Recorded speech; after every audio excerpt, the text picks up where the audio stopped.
शिर्डीमध्ये देखील एक मोठा भव्य शिवसेनेचा मेळावा देखील या ठिकाणी आयोजित आपण करतोय। त्याच्या संदर्भात देखील आता चर्चा आपण करूया। आणि तुम्ही सांगा कधी डायरेक्ट तुम्ही। आणि आज जवळपास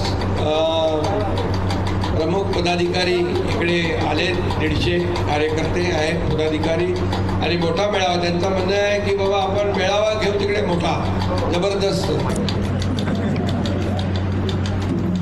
तुमच्याकडे आले की नाही?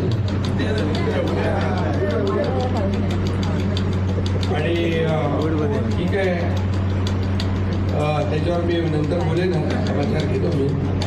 पण मी आपल्याला एवढंच सांगतो की तुम्ही ज्या विश्वासाने या ठिकाणी शिवसेनेमध्ये आलेला आहे, तुमचा विश्वास सार्थ करण्याचं काम हा एकनाथ शिंदे केल्याशिवाय राहणार नाही। तुम्ही विकासासाठी या ठिकाणी आलेला आहात। आणि काही लोक आता पहिले घरात देखील भेटत नव्हते, पण आता लोकांच्या दारात जाऊ लागले, आणि त्यामुळे मी त्यांना कामाला लावलेलं आहे। आणखी असं फिरण्यासाठी आणखी काय काय करत राहावं लागेल। आणि म्हणून तुम्हाला मी शुभेच्छा देत असताना या ठिकाणी एवढंच सांगतो की मी कालच म्हणालो, विमानापेक्षा इमान महत्त्वाचं आहे। आणि म्हणून मी आपल्याला एवढंच सांगतो, आपल्याला ते बेईमान म्हणतात, पण मी आपल्याला सांगतो आपण छत्रपती शिवाजी महाराजांचा आदर्श घेऊन पुढे जाणारे लोक, बाळासाहेबांचा विचार घेऊन पुढे जाणारे लोक। आता हिंदुत्वाची बेईमानी कोणी केली? बाळासाहेबांच्या विचारांची बेईमानी कोणी केली? 2019ला या महाराष्ट्रातल्या जनतेने जे मॅन्डेट दिलं होतं, त्या महाराष्ट्रातल्या जनतेची बेईमानी कोणी केली? देवेंद्र फडणवीसजी यांच्याशी बेईमानी कोणी केली? भाऊसाहेब, तुम्हाला मी सांगतो, देवेंद्रजींच्या बद्दल आता जे बोलताय ज्या पद्धतीने, म्हणजे तुम्हाला सांगतो, याच देवेंद्रजींच्यावर खोटे गुन्हे दाखल करणारे हेच होते, त्यांच्या सागर बंगल्यावर पोलीस पाठवणारे देखील हेच होते। आता ह्यांना एक खोटं पुतना मावशीचं प्रेम उफाळून आलेलं आहे। त्यामुळे आता आणि देवेंद्रजी आणि आमची महायुती मजबूत आहे, ती अधिक मजबूत झालेली आहे तुमच्या सगळ्यांच्या येण्यामुळे। NDA सरकार मजबूत झालेलं आहे, त्यामुळे त्यांच्या कुठल्याही या अशा प्रकारच्या, आणि त्यांचं आता काय चालू आहे, बाळासाहेबांची शिवसेना सोडून आता शिवसेना सुरू आहे। शिव्यांची लाखोली वाहण्याचं काम सुरू आहे। अरे आता हे लोक का गेले, का सोडतायत आपल्याला? याचा विचार, याचं आत्मपरीक्षण, याचं आत्मचिंतन केलं पाहिजे। आणि म्हणून जो विश्वास या महाराष्ट्रातली जनता, आता वाडेकरांना काय बाबा तुम्हाला काय आम्ही पैसे दिले काय काम, म्हणजे तुम्ही विश्वासाने आलात। हे भाऊसाहेब वागचोरे सध्या सबुरीवाला माणूस, आणि अतिशय त्यांनी शेवटी त्या भागातल्या लोकांना विकास पाहिजे, काम पाहिजे, प्रकल्प पाहिजे, सोयी सुविधा पाहिजे।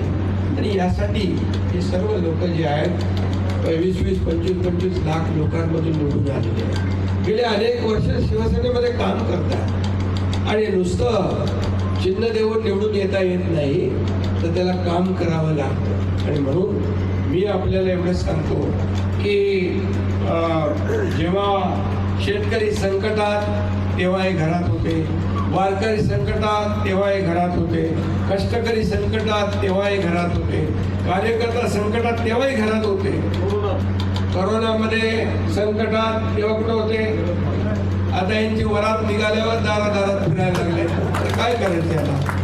मी आपल्याला एवढंच सांगतो की काम करणारा कार्यकर्ता म्हणून, मी मुख्यमंत्री असताना देखील काम केलं कार्यकर्ता म्हणून, आजही कार्यकर्ता म्हणून काम करतोय, उद्याही कार्यकर्ता म्हणून काम करणार आहे। आणि त्यामुळे या ठिकाणी आपण बिलकुल चिंता करू नका। या लोक जे आहेत सुज्ञ आहेत, एखाद्या हॉलमध्ये सभा घेतात आणि म्हणतात जाहीर सभा झाली। आता कार्यकर्ते आता भाऊसाहेब आता आल्यानंतर आता त्यांच्या सभेला कोण जायचं? मंगल कार्यालाच स्वभाव. आणि म्हणून मी आपल्याला एवढं सांगतो, भाऊसाहेब तुम्ही चिंता करू नका. तुम्ही ज्या विश्वासाने इथं आलेला आहात, तुम्हाला तुमचे पदाधिकारी कार्यकर्ते सगळ्यांचं मी स्वागत करणार तिकडे सभेमध्ये. पुन्हा मेळावा घेऊ त्याच्यामध्ये. पण मी आपल्याला एवढाच शब्द देऊ इच्छितो की ज्या पद्धतीने या महाराष्ट्रामध्ये आज शिवसेना पुढे जाते, चांदा ते बांधा, या काही लोक म्हणत होते ही शिवसेना फक्त ठाण्यापुरती आहे. परंतु आपण पाहिलं की विधानसभेच्या झालेल्या निवडणुका, त्यानंतर झालेल्या स्थानिक स्वराज्य संस्था, जिल्हा परिषदा, महापालिका, नगरपालिका, नगरपंचायती, संपूर्ण महाराष्ट्रामध्ये शिवसेना दुसऱ्या क्रमांकाचा पक्ष झालेला आहे. आणि म्हणून महायुती तुम्ही आल्यानंतर अधिक मजबूत झालेली आहे. एनडीए मजबूत झालेली आहे. आज आपल्या सगळ्यांना अभिमान आहे. आज 33 देशांचा सर्वोच्च पुरस्कार प्रधानमंत्री नरेंद्र मोदीजींना मिळालेला आहे. आणि आता चायना असेल, रशिया असेल, अमेरिका असेल, लोकप्रियता आणि विश्वास यामध्ये नरेंद्र मोदीजी त्यांच्या पुढे गेलेले आहे आणि आपण त्यांच्या सोबत जातोय. हा आपला अभिमान आहे, आपला गौरव आहे. आणि त्यामुळे चिंता नसावी. पुन्हा एकदा मी मनापासून आपल्याला खूप खूप शुभेच्छा देतो आणि मनापासून आपल्या सगळ्यांचं स्वागत करतो. धन्यवाद. आणि ही भाषा पूर्वी करायची, एक तंतूर असेल नाही तर मी नाही.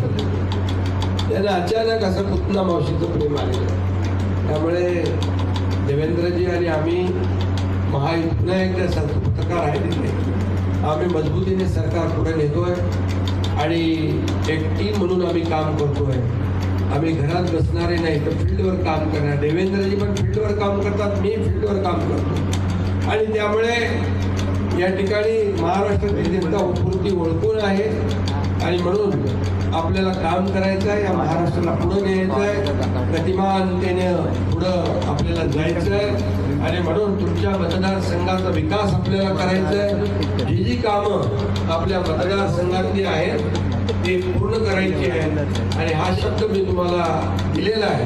आणि म्हणून आम्ही दोघंही, मुख्यमंत्री देवेंद्रजी देखील आणि मी देखील आपल्या सोबत खंबीरपणे उभा आहे. हा विश्वास आज तुम्हाला मी देतो.